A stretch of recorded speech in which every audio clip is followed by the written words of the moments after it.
Hey guys, welcome back to an episode of Nicocast. Today I'm here with Tom Ward. Tom Ward is not an ordinary podcaster, he is a writer for Forbes, and he also interviews the world's biggest influencers like Emma Chamberlain, David Dobrik, Addison Rae. So, Tom, tell us about yourself. Um, I don't know. I'm just a regular guy, basically. I actually have a normal job, which a lot of people don't know about me.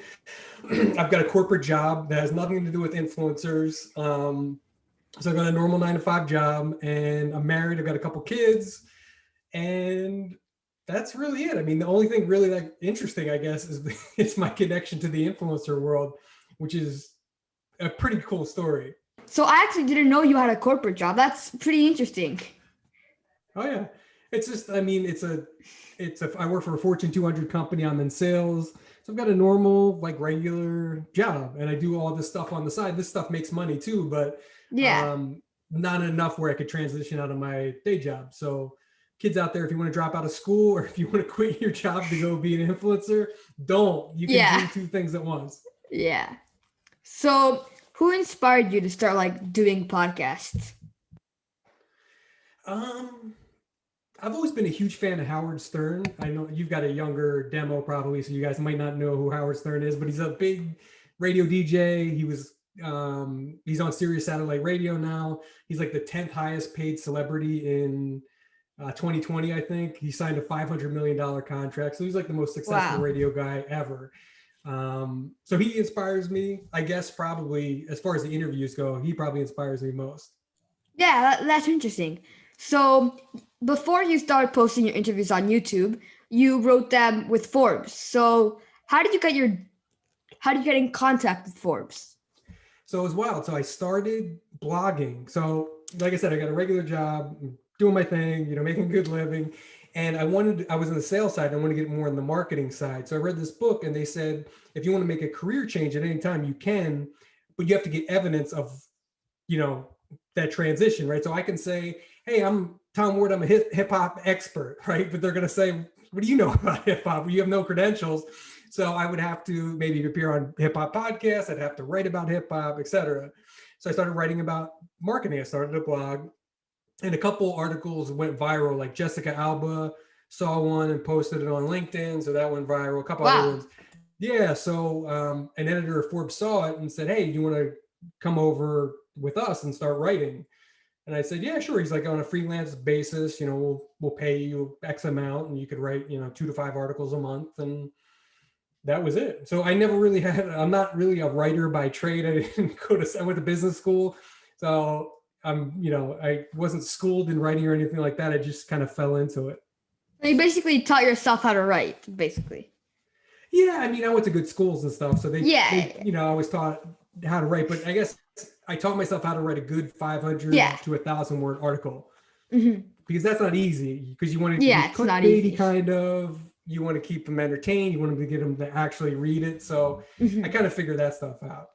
Yeah. So why did you decide to like not record your first podcast? Because they were originally just written. So why do you not Yeah. like decide to record them and write them at the same time?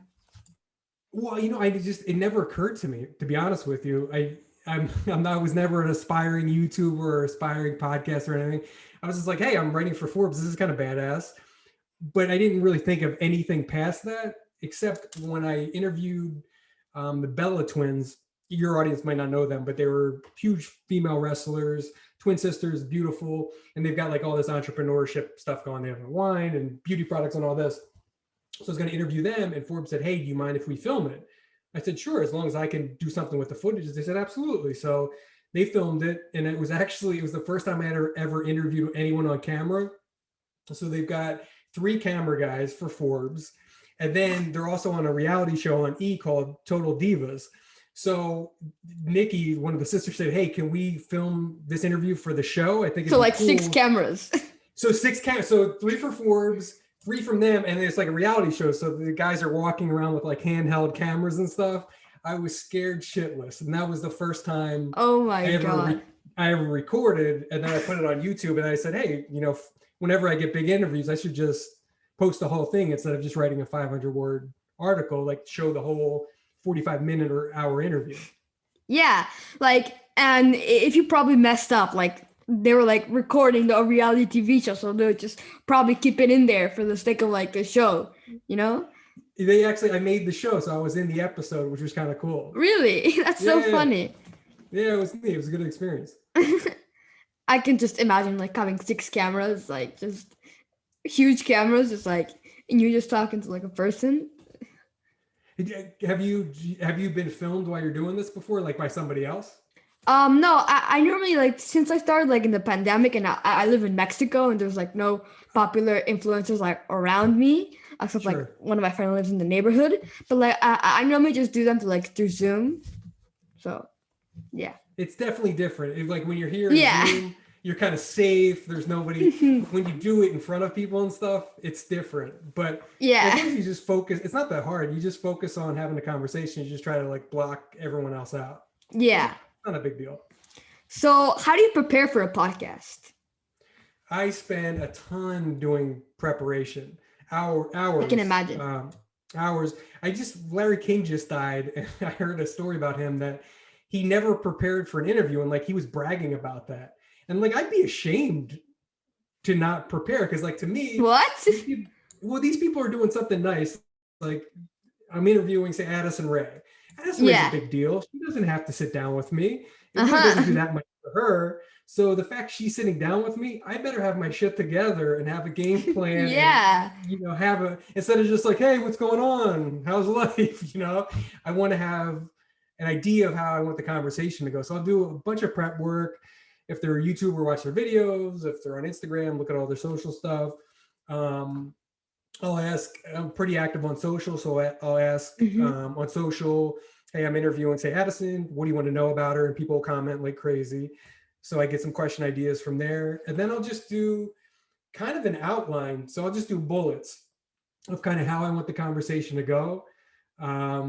So I want to start by talking about how she's hanging with the Kardashians now. So I'll start out with like a couple Kardashian questions. And you also have to lead with the most interesting stuff.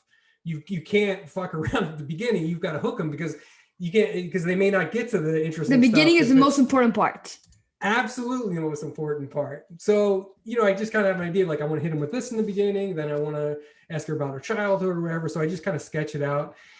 So what I found is the more prep you do, the easier it looks. Because the biggest compliment anyone can tell me is, Tom, it just looks like you're hanging out and have a conversation with them. It's like, yeah, I am, but you didn't see me last night for 4 hours, looking at videos and asking fan questions on social. Like you didn't see that part.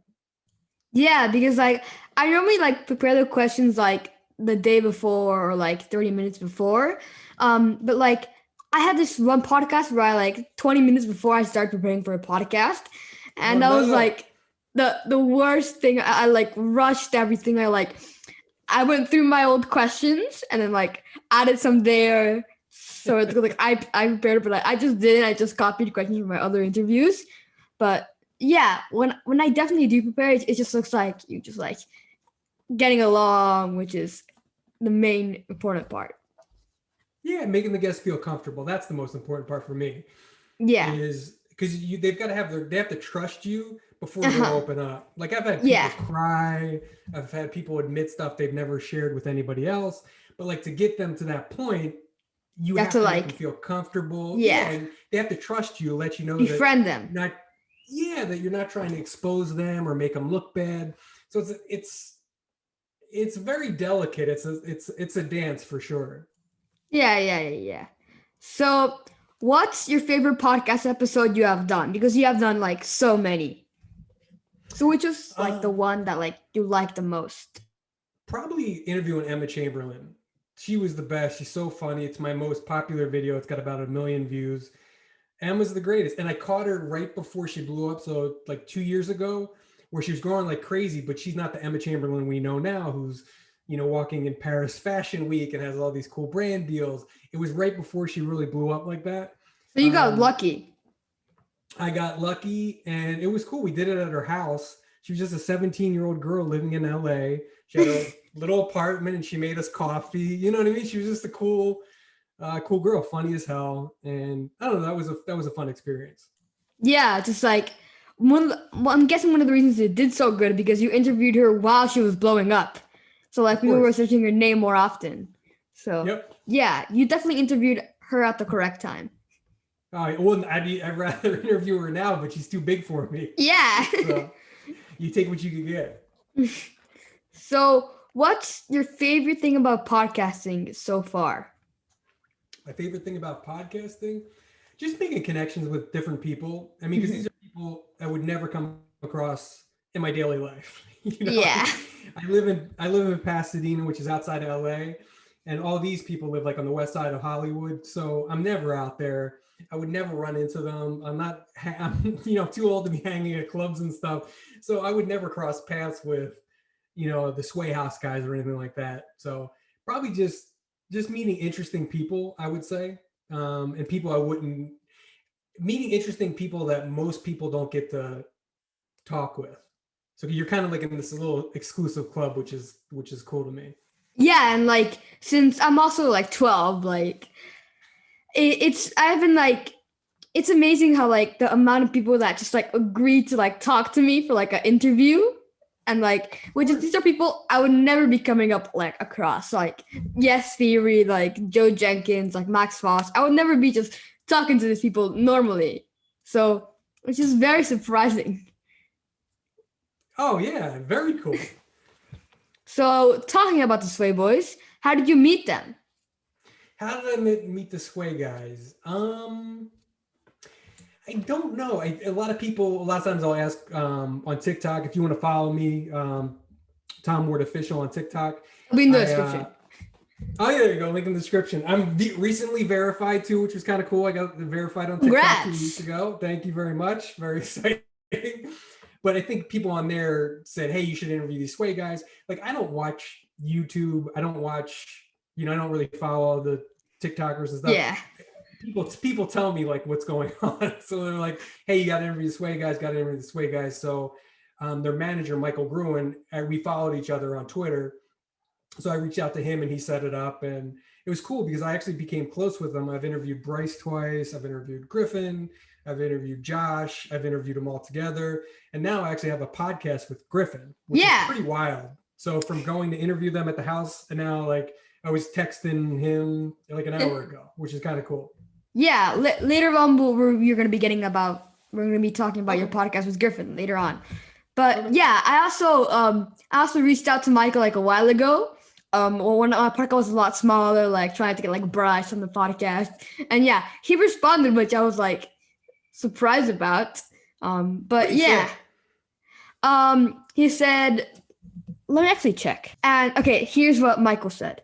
Hi, Nico. We're going to pass for Josh and Bryce. They both really appreciate you for reaching out. But the schedule right now, it just won't be possible. So I was like, oh, okay, yeah, no, that's fine. Yeah, hey, at least he responded. That's very nice. Yeah. He's a cool dude. Yeah, just the fact that they responded makes me so happy. Nice. Yeah, so you obviously write for Forbes, so you have an advantage for getting guests. So how do you get them? Social. Twitter is a great tool. You probably have younger listeners who probably don't use Twitter. I'll tell you what, Twitter is the best way to connect with celebrities. You have no chance of reaching a celeb or an influencer and, an Instagram DM. They're never going to read it. They're never going to respond to you. On TikTok, unless they follow you, you can't send them a DM. So the only real chance you have is on Twitter by tagging them. And hopefully they see that. I'm verified on Twitter. So you have an advantage. Well, yeah, because if you can search by only verified notifications. So that's what I search for. I don't look at everybody's comment. I just do that to see if anybody big reached out to me or anything like that. So I can get in that way. So that helps a lot too, that I kind of get through the riffraff and I kind of get right to them. But Forbes is really the end. Hey, I can write a Forbes article for you. Who doesn't want to be in Forbes? And would you mind me taping it for your fans? No, of course. So I have an advantage over most people. Yeah. Does ever Forbes help you get guests? No, never. Oh, okay. Yeah, and something that works for me is whenever they ask for put questions, Q&A, I just feel hey, want to come on my podcast? I'm the world's youngest podcast owner, and like the sync. Do you know the sync? They replied to me. They're these TikTokers. The sync. They're like Yeah, these. I know. Yeah, they responded, Chris, and you. So and like just tagging them on Instagram stories. Like I got Alex Warren to see my story, Nice. which I just like showed my friends and they were freaking out. I got it like very cool people just like see the story. Thanks. And yeah, that's definitely a good way just tagging on stories. And so you have a podcast with Griffin, which you mentioned. Correct. So who like pitched the idea of starting that? Was it like Griffin, Michael, or you? Like which one? Michael. So it was random. So I got to know Michael a little bit. So we talk, about business or life or whatever. And I just got a FaceTime call like on a Friday, like around this time, like a Friday afternoon. And it was him and Griffin in the car. And he's like, hey, I got Griffin here. We want to talk to you about something. And, Griffin doesn't have a shirt on because he never has a shirt on. Basically So, all the sway boys all the time. Yeah, they never have shirts on. So I'm like, what the fuck is this? So he goes, hey, I got an idea for a podcast. We want to do like a business one. So I figured you'd be a perfect person to go on with Griffin. Like you host it. Griffin can come from like the younger TikTok angle and he can help get the guests for it. I'm like, yeah, fuck, I'm in. And, to do a show with Griffin, it expands my reach. So I'm in. Yeah. And So yeah. And we filmed a couple and we just hit it off and it went well. So we just continue to do it. Yeah, it's definitely doing very well. And I feel like Griffin is one of the most intelligent TikTokers because like most of the TikTokers just like throw all their eggs in one basket. Like they like drop out of school, like all of that, just to focus on TikTok. And Griffin is still like doing school, like TikTok, he has like YouTube. So yeah, he's definitely one of the smarter TikTokers. All the Sway guys are. Yeah. They all look like they have everything planned out.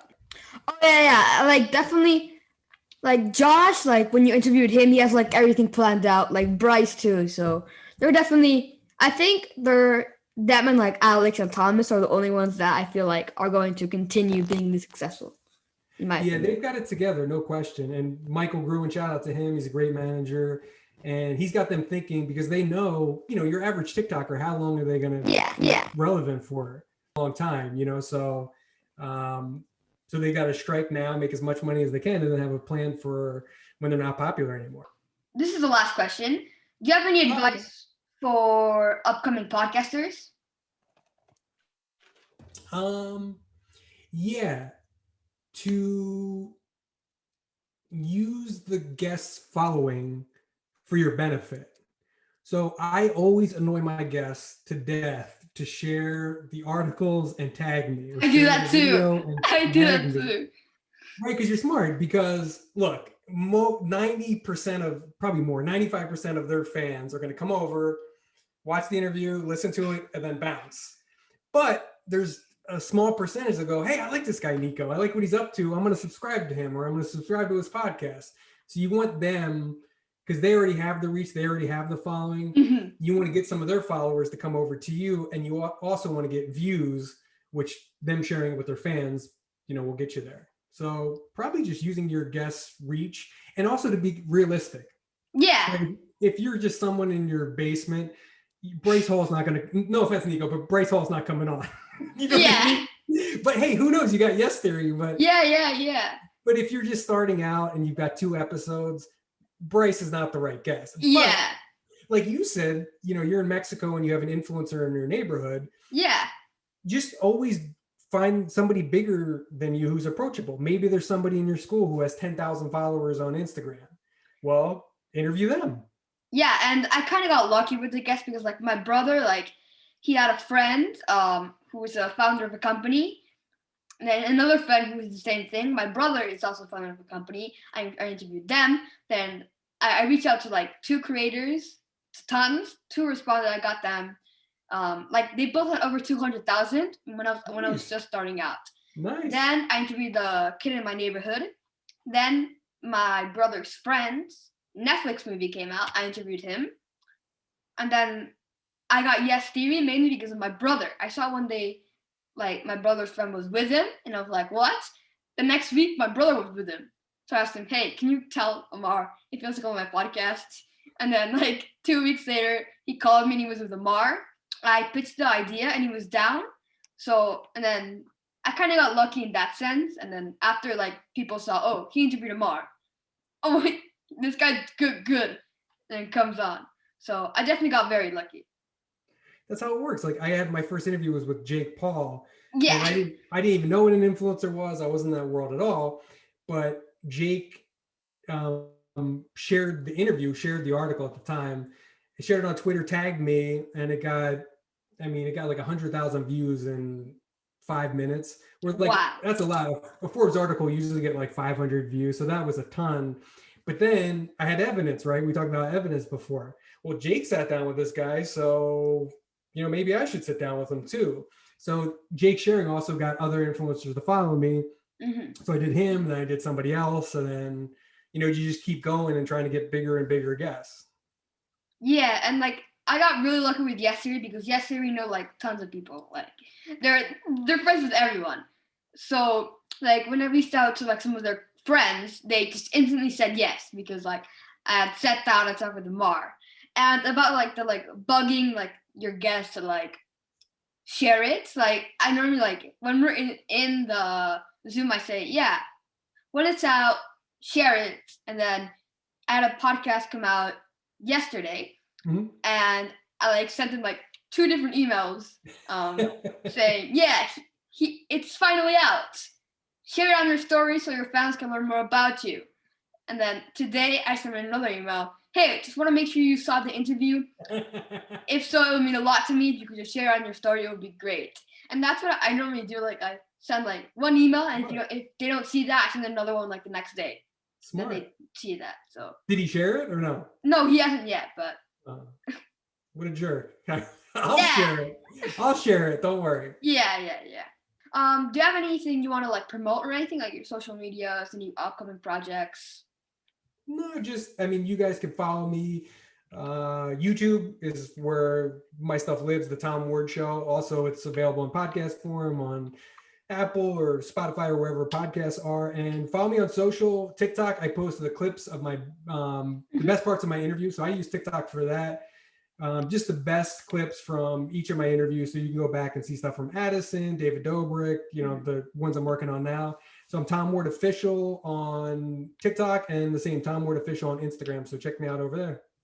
Yeah, they'll be in the description. So if you want to check them out, it'll be in the description. Anyways, Tom, thank you so much for coming on the podcast. It really means a lot. And I'll see you next episode of Nicocast.